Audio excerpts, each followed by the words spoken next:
कविता अपने माता पिता की बहुत लाडली थी। 3 बड़े भाइयों की बहन थी।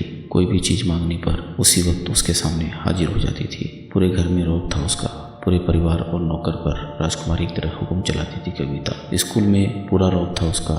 बड़े घर की लाडली जो थी। ऐसे ही उसने कॉलेज में दाखिला लिया। उसके ठाट बाट बड़ी गाड़ी में आना जाना, हर दिन नया फैशन देखकर हर कोई उससे दोस्ती करना चाहता था। थोड़े ही दिनों में उसके बहुत से दोस्त बन गए। पूरे कॉलेज में उसकी अपनी एक पहचान थी। इन दिनों उसके घर एक रिश्ता आया। खानदानी लोग थे और पापा की पुरानी जान पहचान भी उनके साथ थी। कविता के साथ कोई ज़बरदस्ती नहीं थी, पर कविता ने फिर भी हाँ कर दी, क्योंकि वह अपने परिवार से बहुत प्यार करती थी। वो जानती थी कि वह लोग उसका अच्छा ही सोचेंगे। लड़के का नाम राज था। राज काफ़ी पढ़ा लिखा और समझदार लड़का था। ससुराल वाले भी बहुत अच्छे थे। ससुराल में कविता की जगह वैसी ही थी जैसी कि मायके में। कोई भी कार्य कविता की सलाह के बिना नहीं होता था। सबकी लाडली बहू बन गई थी वह। फिर उसके घर एक बेटे का जन्म हुआ। राहुल कविता को जान से प्यारा था। पोता पाकर ससुराल वाले तो फूले नहीं समा रहे थे। कविता कभी कभी सोचती कि उसकी किस्मत कितनी अच्छी है। उसका हर अपना उसे कितना प्यार करता है। चाहे जीवन में कैसा भी समय आए, मेरे अपने हमेशा मेरे साथ है। मैं कभी अकेला नहीं हो सकती। कितनी खुशकिस्मत हूँ मैं। पर शायद कविता की खुशियों को उसकी अपनी ही नज़र लग गई थी। एक दिन वह मायके जाने की जिद कर बैठी। राज को बहुत काम था, लेकिन वह फिर भी उसे ले गया। रास्ते में उनकी गाड़ी अन्य गाड़ी से टकरा गई। कविता, राज और राहुल बहुत बुरी तरह से जख्मी हो गए। काफी दिनों के इलाज के बाद राज और राहुल तो ठीक हो गए, लेकिन कविता पूरी तरह ठीक ना हो सकी। सर पर चोट लगने के कारण वह अपनी आंखों की रोशनी खो बैठी। अब कविता की किस्मत जैसे उल्टे पांव चलने लगी। मायके वाले कुछ दिनों तक उससे मिलने आते रहे। फिर कभी कभार फोन ही करके पूछ लेते थे कि अब कैसी हो। धीरे धीरे ये सिलसिला भी कम हो गया।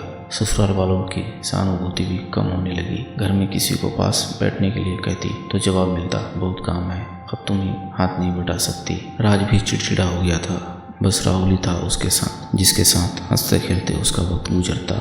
एक दिन कविता के हाथ से कुछ सामान गिर गया, जिसकी वजह से राहुल को हल्की सी चोट लग गई। कविता के सास ससुर ने राहुल को उससे अलग कर दिया कि कहीं उसके ना देखने की वजह से बच्चे को कोई नुकसान ना हो जाए। कविता अंदर से टूट चुकी थी। एक दिन उसने सबके सामने मायके जाने की इच्छा रखी तो राजू से तुरंत मायके छोड़ आया, जैसे कि वह भी यही चाहता था। लेकिन राहुल को उसके साथ नहीं भेजा गया। कविता कभी राहुल से दूर नहीं रही थी, पर अपनी कमी के कारण उसने ज़्यादा बहस नहीं की। कविता को लगा कि वह 3-4 दिन वहाँ रहेगी तो थोड़ा हवा पानी बदल जाएगा, क्योंकि वह कितने दिनों से कहीं भी बाहर नहीं गई थी। घर वाले भी इतने दिनों बाद उसे देखकर कितने खुश होंगे। कविता के घर पहुँचने पर सब लोग बहुत खुश हुए। खाने में सब कुछ कविता की पसंद का ही बना था। उसने अपने मम्मी पापा और भाई भाभियों से दिल खोलकर बातें की। उनके छोटे छोटे बच्चे भी बुआ के साथ घुल मिल गए थे।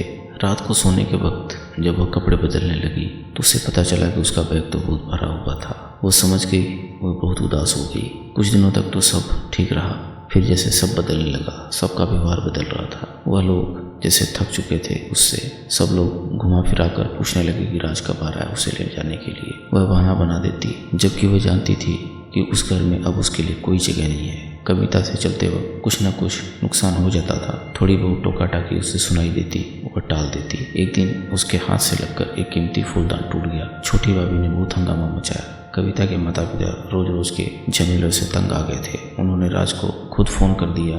राज को कविता अपने घर ले गया। कविता को अपने परिवार वालों से ये उम्मीद न थी। जिस कविता के कहे बिना घर में एक पत्ता भी नहीं हिलता था, उस घर के लिए अब बोझ बन चुकी थी। राज के साथ ससुराल आते वक्त बहुत खुश थी, क्योंकि वह अपने घर जा रही थी, अपने जिगर के टुकड़े राहुल के पास। परंतु यह खुशी भी कुछ पल की ही थी। सारा बंदोबस्त पहले ही किया हुआ था। कविता को सीधे ऊपर वाले कमरे में पहुंचा दिया गया।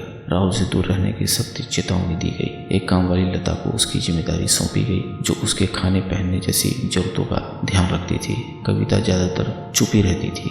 कभी कभी काम वाली लता से थोड़ा बतिया लेती थी। उसके जरिए राहुल का पता चल जाता था। सबकी लाडली बेटी और बहू सबके लिए लाडली से बोझ बन चुकी थी। दोस्तों, अगर कहानी आपको पसंद आई हो तो चैनल को सब्सक्राइब करें और वीडियो को लाइक करें। हम ऐसी मज़ेदार कहानियाँ आपके लिए लाते रहेंगे।